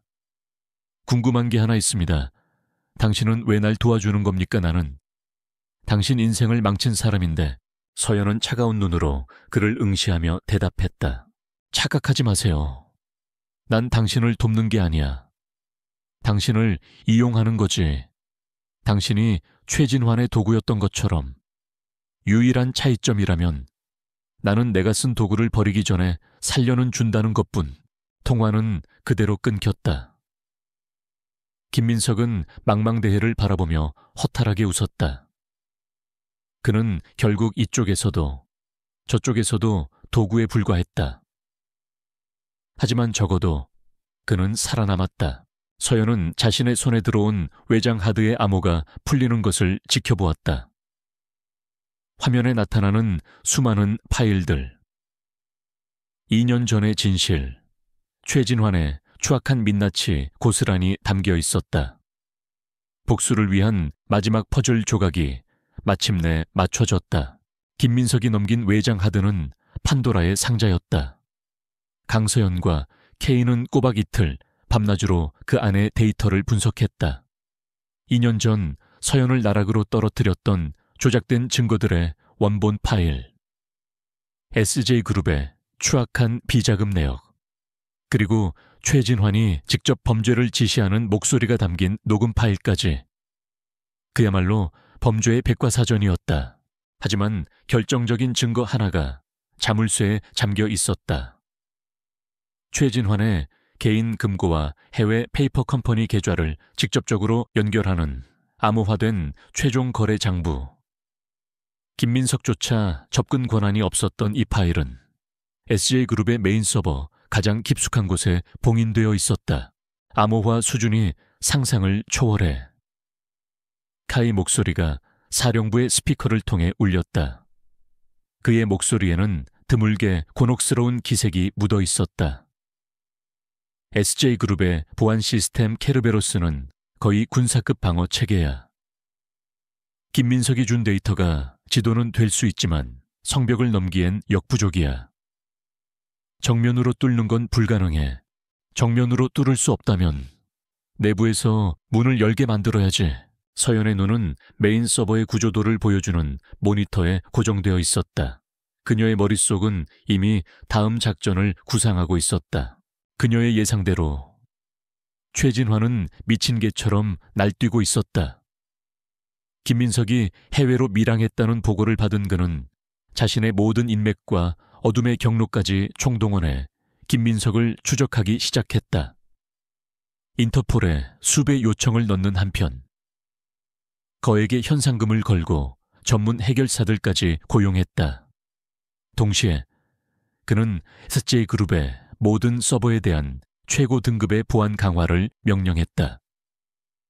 외부에서 영입한 최고의 사이버 보안 용병팀이 24시간 철통 같은 감시에 들어갔다. 최진환은 자신의 성에 빗장을 걸어 잠그고 배신자를 추격하는데 모든 힘을 쏟고 있었다. 바로 그것이 서연이 노린 바였다. 사냥에 정신이 팔린 맹수는 자신의 발밑에 놓인 덫을 보지 못하는 법이다. K, 작전 계획이야. 서연의 목소리는 얼음처럼 차가웠다. 최진환의 용병팀을 묶어둘 미끼가 필요해. SJ그룹의 대외 홍보 사이트와 고객 서비스망 전체에 대규모 디도스, DDoS 공격을 시작해 서버가 마비될 정도로 그들의 정신을 전부 그쪽에 쏠리게 만들어 단순한 연막 작전인가? 아니, 연막이자 진짜 공격을 위한 무대 장치야. 진짜 문을 열 사람은 따로 있어. 서연의 시선이 다른 모니터에 떠있는 한 남자의 얼굴로 향했다.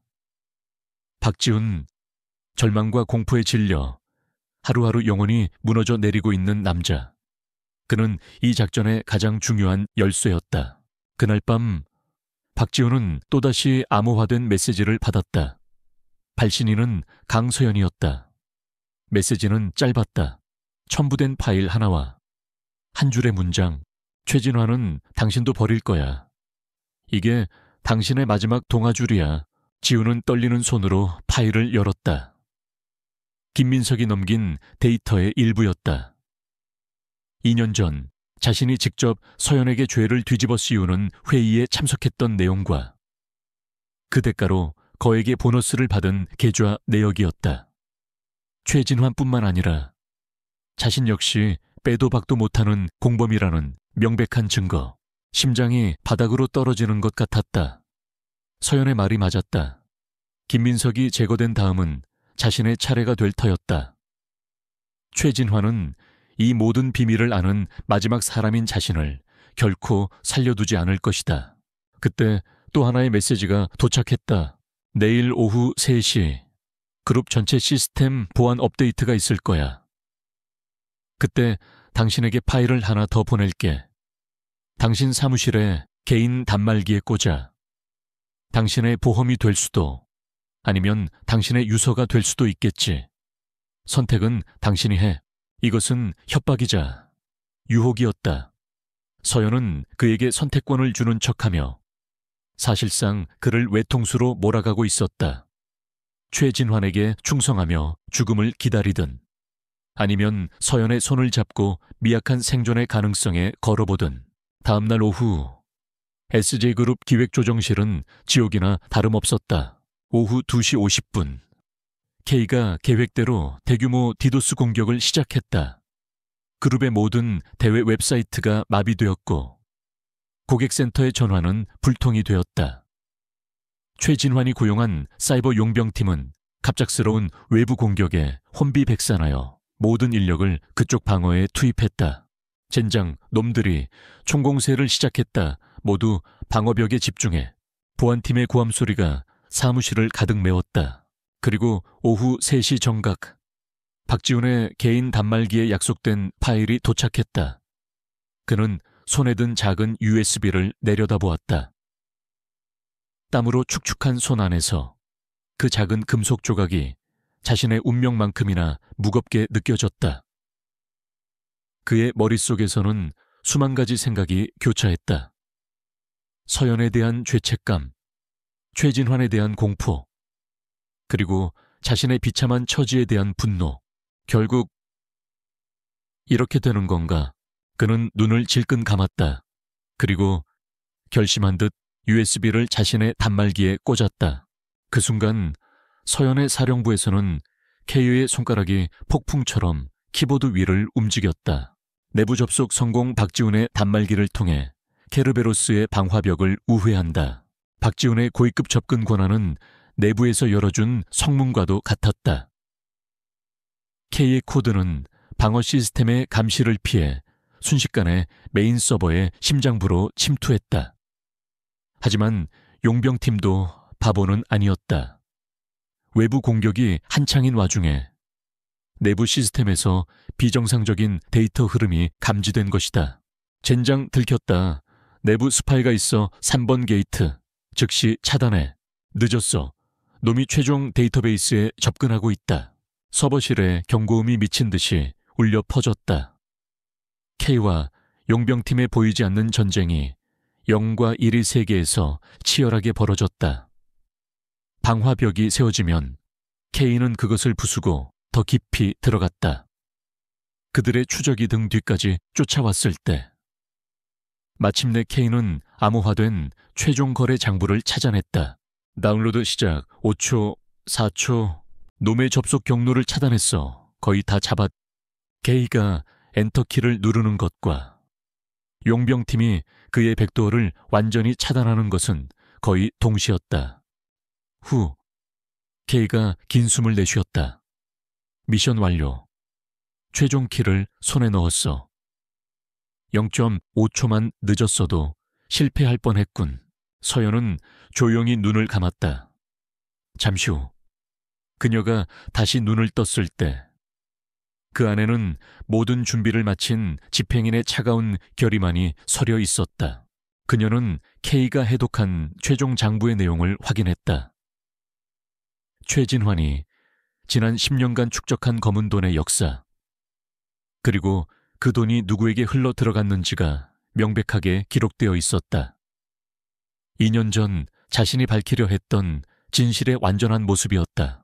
서연은 사무실 벽에 걸린 달력을 바라보았다. 그녀는 펜을 들어 며칠 뒤의 날짜에 붉은색으로 동그라미를 쳤다. SJ그룹 정기주주총회. 무대가 준비되었어. 그녀가 나지막이 읊조렸다. 이제 마지막 막을 올릴 시간이야. 심판의 날이 정해졌다. SJ그룹의 정기주주총회가 열리는 날. 서울의 하늘은 거짓말처럼 맑았다. 마치 곧 닥쳐올 피해 심판을 조롱하기라도 하듯. 주총회장인 호텔 그랜드 볼룸은 대한민국의 내로라 하는 재계 인사들과 기관 투자자들, 그리고 날카로운 질문을 준비하는 기자들로 가득 차 있었다. 분위기는 미묘하게 긴장감이 감돌았다. 최근 SJ그룹을 둘러싼 각종 스캔들 때문이었다. 하지만 단상 위에 선 최진환 회장의 얼굴에는 일말의 불안감도 찾아볼 수 없었다.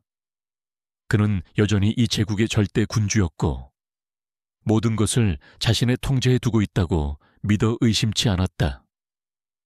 그는 자신의 막강한 영향력으로 주주들의 의결권을 확보했고 오늘 이 자리를 통해 자신의 건재함을 과시하고 모든 논란을 잠재울 생각이었다. 그의 옆에는 박지훈이 그림자처럼 서 있었다. 하얗게 질린 얼굴, 텅 빈 눈동자. 그는 잘 짜인 각본에 따라 움직이는 마리오네트 인형과 같았다. 모든 것을 알고 있지만 아무것도 할 수 없는 무력감과 공포가 그의 영혼을 좀먹고 있었다. 주주총회는 최진환의 시나리오대로 순조롭게 진행되었다. 재무보고와 사업계획 발표가 이어졌다. 모든 것은 완벽하게 조율되어 마치 SJ그룹이 겪고 있는 위기 따위는 존재하지 않는 것처럼 보였다. 마침내 최진환 회장이 연설을 위해 연단에 섰다. 장내의 모든 조명이 그를 비췄다. 그는 자신감 넘치는 목소리로 SJ그룹의 위대한 미래에 대해 역설하기 시작했다. 존경하는 주주 여러분, 최근 우리 그룹을 흔들려는 외부의 불순한 시도들이 있었습니다. 하지만 SJ그룹은 그런 잔바람에 흔들릴 작은 배가 아닙니다. 우리는 폭풍우 속에서 더욱 강해지는 거대한 항공모함입니다. 그의 목소리가 장내에 울려 퍼졌다. 박수갈채가 터져 나왔다. 그는 오만함의 절정에서 이 모든 소동을 자신의 승리로 규정하고 있었다. 저는 오늘 이 자리에서 SJ그룹의 새로운 시대를 선포 더슈치크 나특제 다타라제. 바로 그 순간이었다. 최진환의 목소리가 연설의 클라이맥스를 향해 치닫던 바로 그 찰나. 장내의 모든 스크린이 일제히 지지직거리는 소음과 함께 암전되었다. 웅성거리던 장내가 순식간에 조용해졌다. 최진환은 잠시 당황한 표정으로 기술팀을 쏘아보았다. 그리고 다음 순간 그의 등 뒤에 있던 거대한 중앙 스크린이 다시 켜졌다. 하지만 화면에 나타난 것은 SJ그룹의 로고가 아니었다. 그것은 2년 전 강서연이 발견했던 최진환의 비밀 비자금 장부 원본이었다. 수백억 원의 검은 돈이 어떻게 조성되고 누구에게 흘러 들어갔는지가 적나라하게 기록된 범죄의 증거였다. 장내가 얼어붙었다. 사람들이 자신의 눈을 의심하며 스크린을 바라보는 그때 연설용 스피커에서 최진환의 목소리가 아닌 다른 목소리가 흘러나왔다. 그녀한테 횡령죄를 뒤집어 씌워 은혜도 모르는 배신자로 만들어 다시는 재기하지 못하게 인생을 완전히 끝장내 버리라고. 2년 전 그가 김민석에게 강서연을 파멸시키라고 명령하던 바로 그 목소리였다. 충격적인 음성이 볼륨 전체를 채우는 것과 동시에 장내의 모든 사람들의 휴대폰이 일제히 진동하기 시작했다. K가 최후의 명령을 실행한 것이었다. 최진환의 모든 범죄 증거 녹취 파일, 비자금 장부, 증거 조작 데이터, 불법 로비 통화 내역가 담긴 링크가 국내 모든 언론사, 검찰청, 청와대, 그리고 이 자리에 참석한 모든 주주들에게 동시에 전송되었다. 심판의 망치가 내려쳐졌다. 볼륨은 순식간에 아수라장으로 변했다. 이게 무슨 소리야? 최진환이 직접 지시했다고. 주주들의 고함과 기자들의 카메라 플래시, 사람들의 비명이 뒤섞여 거대한 혼돈을 만들어냈다. 이 모든 상황은 생중계 카메라를 통해 전국으로 송출되고 있었다. 당장 저거 꺼. 연단 위에 최진환은 얼굴이 보랏빛으로 변해 고함을 질렀다. 하지만 기술팀은 속수무책이었다. 모든 시스템은 K에 의해 완벽하게 장악된 상태였다.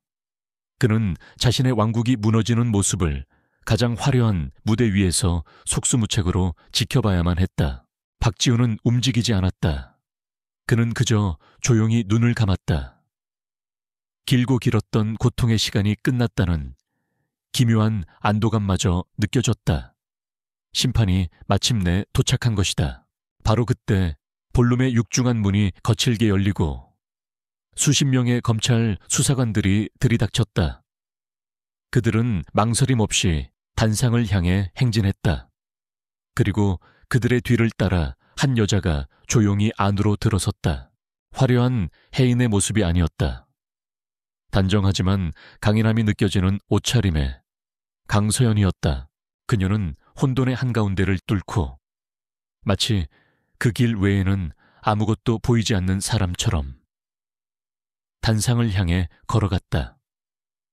수사관들에게 포위된 최진환의 시선이 그녀에게 멎었다. 그의 눈에는 믿을 수 없다는 충격과 모든 것을 파괴할 듯한 증오가 뒤섞여 있었다. 내년이 그의 이가 갈리는 소리가 마이크를 타고 울렸다. 서연은 단상 아래에 멈춰 서서 그를 조용히 올려다보았다. 그녀의 목소리는 소란 속에서도 이상할 만큼 또렷하게 오직 그에게만 들리는 것처럼 울려 퍼졌다. 끝났어요. 최진환 회장, 이건 돌아가신 제 아버지를 위한 겁니다. 내 이름을 위한 것이고 당신이 지금껏 짓밟아온 모든 사람들을 위한 심판입니다. 그 순간 수사관이 최진환과 박지훈에게 차가운 목소리로 체포영장을 제시했다. 최진환 씨, 박지훈 씨, 특정 경제범죄, 가중처벌 등에 관한 법률 위반, 업무상 배임, 증거인멸 교사 등의 혐의로 긴급 체포합니다. 차가운 수갑이 최진환의 손목에 채워졌다. 그는 마지막까지 발악하며 저주를 퍼부었다. 이게 끝인 줄 아나. 내가 누군지 알아. 내가 나가서 내년의 목을. 그의 추악한 발악은 수사관들에게 끌려나가며 점점 멀어졌다. 박지훈은 조용히 수갑을 받았다. 그는 수사관들에게 끌려가며 서연의 앞을 지나쳤다. 그들의 시선이 허공에서 마지막으로 마주쳤다. 그의 눈에는 절망과 회한, 그리고 모든 것을 받아들이는 체념이 담겨 있었다. 그는 아무 말도 하지 않았다. 서연의 눈빛에는 동정도, 연민도 없었다. 오랫동안 받아내지 못했던 빚을 마침내 받아낸 채권자의 차가운 눈빛만이 존재할 뿐이었다. 소란이 잦아들고 사람들이 썰물처럼 빠져나간 볼룸의 서연은 홀로 남았다. 스크린에는 여전히 최진환과 박지훈의 범죄 증거가 조용히 빛나고 있었다. 그녀는 이겼다. 복수는 완성되었다. 하지만 그녀의 얼굴에는 미소가 없었다. 승리의 환희도 없었다. 거대한 폭풍이 휩쓸고 간 뒤에 찾아오는 깊은 공허함과 정적. 지난 2년간 그녀를 지탱해 주었던 지독한 복수심이 사라진 자리에 무거운 상처의 무게가 내려앉고 있었다. 정의는 실현되었다. 하지만 그 대가는 너무나도 컸다. 폭풍이 지나간 자리에는 고요함이 찾아왔다. 때로는 폐허만이 남기도 하고, 때로는 모든 것이 씻겨나간 자리에 새로운 싹이 돋아나기도 했다. 강서연의 복수가 완성된 후 몇 달이 흘렀다. 대한민국은 SG그룹이라는 거대 제국의 몰락으로 연일 시끄러웠다. 법의 심판은 내려졌다. 최진환 회장은 법정에서도 끝까지 자신의 죄를 뉘우치지 않고 고함을 치다가 수십 년에 달하는 중형을 선고받고 역사의 뒤앙일로 사라졌다. 박지훈은 수사에 협조하고 자신의 모든 죄를 인정한 점이 참작되어 그보다는 낮은 형량을 받았지만 그의 인생 역시 차가운 교도소 담장 안에서 세우러져 갔다. SJ그룹은 해체 수준의 구조조정에 들어갔다. 수많은 계열사들이 쪼개져 팔려나갔고 한때 대한민국 경제를 호령했던 이름은 부패의 상징으로 남아 사람들의 기억 속에서 희미해져 갔다. 세상은 새로운 주인공을 찾으려 혈안이 되었다. 지옥에서 돌아온 복수의 여신, 거대악을 무너뜨린 다윗. 언론은 해인의 정체를 파헤치려 했지만 그녀는 처음 나타났을 때처럼 연기처럼 사라져 버렸다. 그녀가 이끌던 오라클 인베스트먼트는 모든 자산을 정리하고 조용히 해산했다. 해인도 강서연도 세상 어디에도 존재하지 않는 것처럼 보였다. 서울에서 멀리 떨어진 남쪽 바닷가 마을. 낡았지만 정갈하게 수리된 작은 집 마당에서 한 여자가 하얀 운동화 끈을 묶고 있었다. 2년간 그녀를 짓눌렀던 복수심의 무게를 벗어던진 강서연이었다. 그녀는 더 이상 날카로운 비즈니스 수트를 입지도 차가운 가면을 쓰지도 않았다. 평범한 청바지에 티셔츠 차림의 그녀는 마치 오랜 여행에서 돌아온 사람처럼 보였다. 이곳은 아버지가 남긴 유일한 유산인 시골집이었다. 그녀는 복수를 마친 뒤 모든 것을 정리하고 이곳으로 내려왔다. 매일 아침 바닷가를 달리고 텃밭에 작은 채소를 심고 낡은 집을 손수 고치며 시간을 보냈다. 처음 며칠은 지독한 공허함에 시달렸다. 인생의 유일한 목표였던 복수가 사라지자 어떻게 살아야 할지 막막했다. 하지만 파도 소리와 흙냄새 속에서 그녀의 상처는 아주 조금씩 느리지만 분명하게 아물어가고 있었다. 그날 오후 그녀에게 암호화된 메시지 하나가 도착했다. 키웠다. 모든 게 정리됐어. 김민석은 가족과 함께 새로운 나라에서 잘 적응하고 있어. 이제 2번 다시 볼 일 없을 거야. 나도 이제 슬슬 다른 놀이터를 찾아 떠나볼까 해. 서연은 담담하게 답장을 보냈다. 고마웠어. K, 너 없이는 불가능했을 거야. 몸 조심해. 잠시 후 캑에서 마지막 메시지가 왔다. 당신이야말로 참 아름다운 체스 게임이었어. 잘 살아. 강서연. 그것으로 K와의 인연도 끝이 났다. 그녀의 복수를 도왔던 모든 연결고리가 사라졌다. 이제 그녀는 온전히 혼자였다. 그리고 그 고독이 처음으로 편안하게 느껴졌다. 며칠 뒤 서연은 오랫동안 미뤄왔던 마지막 일을 하기 위해 차를 몰았다. 그녀가 도착한 곳은 회색빛 담장이 높게 솟은 교도소였다. 그녀는 면회를 신청했다. 박지훈. 그녀가 마지막으로 마주해야 할 과거의 이름이었다. 차가운 유리벽을 사이에 두고 그와 그녀가 다시 만났다. 수임복을 입은 박지훈은 몇 달 사이에 10년은 더 늙어 보였다. 한때 야망으로 빛나던 그의 눈은 모든 것을 잃은 사람의 공허 한만이 남아있었다. 먼저 침묵을 깬 것은 그였다. 왔구나. 그의 목소리는 모래알처럼 까칠했다. 서연은 아무 말 없이 그를 바라보았다. 미안하다. 그가 힘겹게 입을 열었다.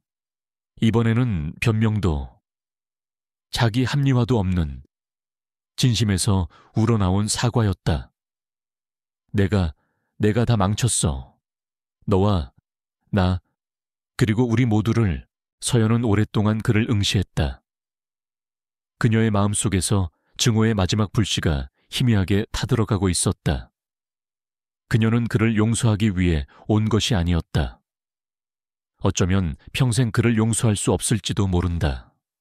하지만 더 이상 그를 증오하며 살고 싶지도 않았다. 당신을 용서하진 않을 거야. 서연이 조용히 말했다. 하지만 더 이상 당신을 원망하지도 않을래. 당신이 저지른 일은 당신 인생의 일부가 되었고 내 인생의 일부도 되었어. 이제 우린 각자 자신의 몫을 안고 살아가야지. 그녀는 자리에서 일어섰다. 이게 마지막이야. 잘 있어, 박지훈 씨. 그녀는 뒤도 돌아보지 않고 면회실을 나섰다.